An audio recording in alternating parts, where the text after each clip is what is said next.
It's all about the best and brightest of Broadway each and every week here on the Broadway Show. And that's why we're taking you inside the Players. It's a private social club, home to one of the largest collections of stage memorabilia on the planet. Let's send it out to Perry Sook. Thanks, Tamsin. Today, just about any place in New York would be happy to welcome the stars of the stage and screen. But in 1888, that was not so much the case. Luckily for them, Shakespearean actor Edwin Booth founded the Players, a club right here on Gramercy Park South in his very own home. The club today is going strong and has members like, well, me. So I'm happy to take you as my guest as we go explore the Players. Hey, how's it going, Michael? Good to see you. Wonderful, Good to see you, Perry. wonderful. So we are here with Michael McCurdy, president of the Players, literally on the floor as much as anyone else. You walk in, you're a true member and the president. I spend a lot of time here, yeah. Well, this is the Great Hall. This building was originally built in the 1840s. In 1888, Edwin Booth, probably the most famous American actor of his time, bought it in 1888 and asked Stanford White, his friend, to convert it into a clubhouse. Can you point out some of the things? You know, we have so like this the is Noel Coward actually piano. This piano belonged to Noel Coward. It was in Paris from 1939 to 1950 in his apartment in Paris. So much history, and to be surrounded by all the paintings, it really fits and is a lovely addition to the club. So, can you show us the rest of the club? Let's go. So we're here on the balcony overlooking beautiful Gramercy Park. In the center of the park is a statue of our founder, Edwin Booth. And what we do is on Booth's birthday, which is November 13th every year, we have a small program here, and then we have a candlelight vigil. We cross the street and go into the park and sing happy birthday to Mr. Booth. Now, Michael, I've been a member for almost 2 years now, and I still feel like every time I walk into the club, I see something new, including right here, the drawers that open. Can you show me some of the artifacts around here? Sure. There's artifacts throughout the building, and many of these were props for Mr. Booth, but he also collected these life masks, and you've got some incredible characters here. You've got David Garrick, a famous British actor of the 18th century, Edmund Burke as well, and we have several others throughout the building. So it's really a collection that's unequaled anywhere else.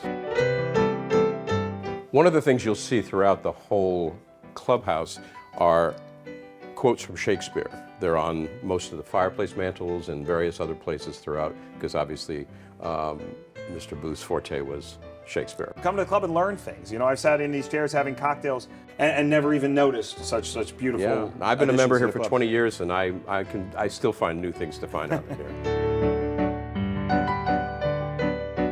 So before we go into the library, I want to show you what we call the equity room. Let me read you what the plaque says on the equity room door. In this room, during the first 3 months of 1913, there met without permission a small committee of 4 or 5, which ultimately led to the formation of Actors Equity Association.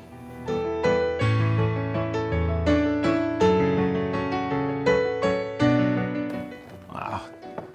Oh man, what a beautiful room. I've come in here too many times, you know, study lines, work on material. It's just absolutely stunning. And what a collection of books we have Booth here. had a personal collection of over 1,000 volumes, and it's been added to over the years by members and donations. Before they built the Library of the Performing Arts at Lincoln Center, this was probably the largest collection of American theater in the country. Now, we would be a little bit remiss to go all through Edwin Booth's house and not mention his little brother, John Wilkes Booth. There is something that I find as an American historian very, very interesting that belongs to the club. Can you tell me a little about it? So obviously Mr. Edwin Booth was devastated by what his brother had did by assassinating Abraham Lincoln, and he felt that it was his duty to resign from the theater, to retire. He thought no one would ever come to see him again after what his brother did. The public did not react that way to him, and within less than a year, he came back on the stage. But at the time of Lincoln's death, he did write a letter that was published in many papers, a letter to the American theater. And we have it up in our archives upstairs, but we have a copy of it right here in the library. So now we're on the 3rd floor of the clubhouse. The most famous room here in the building is his bedroom, his sitting room and bedroom. Nothing's been touched since he's died. The bedspread, the slippers by the bed, all were left just as they were when he passed away. I mean, you can feel it. It's almost like a time capsule. It's and even the smell, it is just... People talk about the smell all the time. He was a pipe smoker, and I think still after all this time, that smell still lingers in this room. Countless props. I mean, we have a sword from, I'm sure, some beautiful Shakespearean production. My favorite prop in maybe the entire building, the skull over here. In Hamlet, Yorick is played by a skull that Hamlet holds. Mr. Booth's father, Junius Brutus Booth, was also an actor. He was the immigrant that first came over from England. And the legend goes that there was a horse thief that was about to be hanged who was a fan of Mr. Booth Sr., and he asked that his skull be given to Mr. Booth to be used in Hamlet. And that's the skull right there. All right, we've made it one of the places I feel most comfortable at the Players, down here at the bar, at the grill.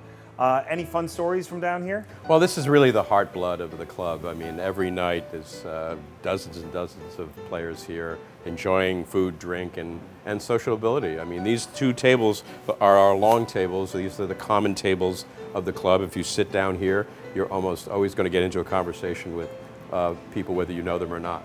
Well, Michael, thank you so much for your time. Really, really wonderful, as always, being at the club. I'll see you around, but I'm going to go have a drink with someone who's not the president right now. All right, I am here with a member who I've spent many a fun evening with here at the Players, Sammy Horneth. So, Sammy, we've talked a lot about the history, but we haven't talked about what it's like being a player.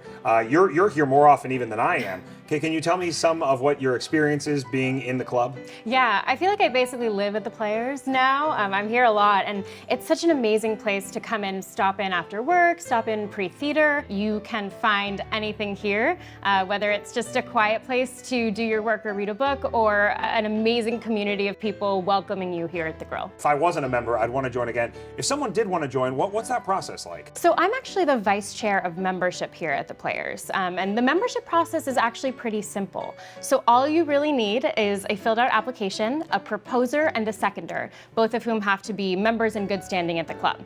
But the easy thing is, if you fill out a form online, say you're interested in membership, you'll be connected with a member of our membership committee, someone like me, and we'll walk you through the process, chat with you on the phone, take you on a tour of the clubhouse, and then if you decide you want to join, usually we can be your proposer, and we'll just make sure that you can find someone else here at the club when you come on your tour to be your second.